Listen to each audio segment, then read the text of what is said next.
desktop, and let's do our zombie. So here we have our cartoon zombie.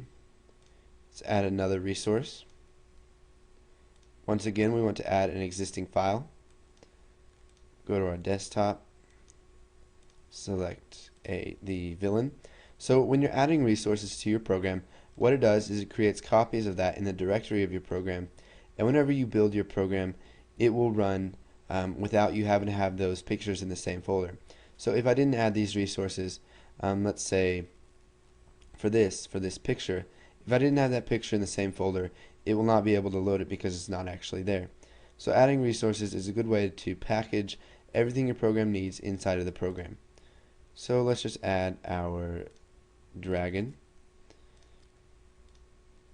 and let's rename this to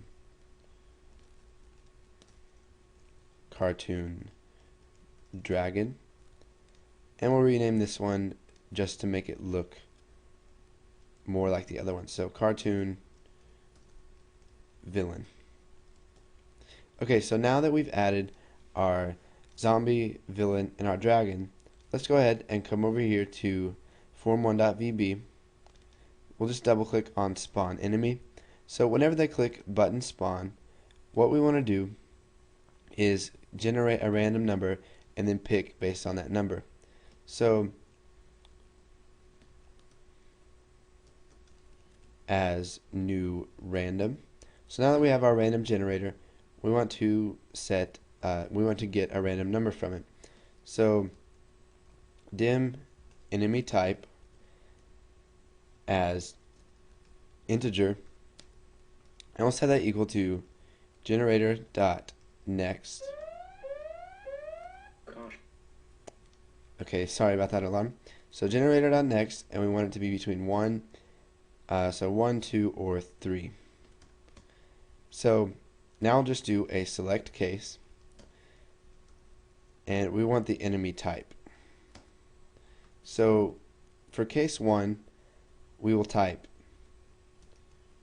picture enemy dot image is going to be equal to, and we're going to have to access the resources of game GUI. So to do this, we'll just type my dot resources dot, and you can see we've got cartoon dragon, cartoon villain, and cartoon zombie. So we'll just do cartoon zombie, and we'll do this for each one. So picture enemy dot image equals my dot resources dot cartoon, let's do a villain, and then case 3, picture enemy dot image equals my resources dot dragon.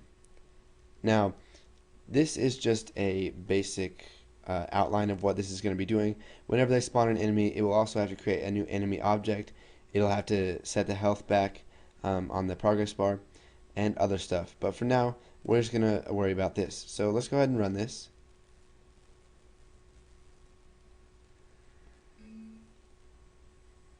Let's go ahead, and we need to come over here to our solution, and we need to right click on game GUI, and let's just go ahead and set it as the startup project. So now that it's the startup project, we should be able to run this. Okay, so here's our game, and when we spawn an enemy, we can get either zombie,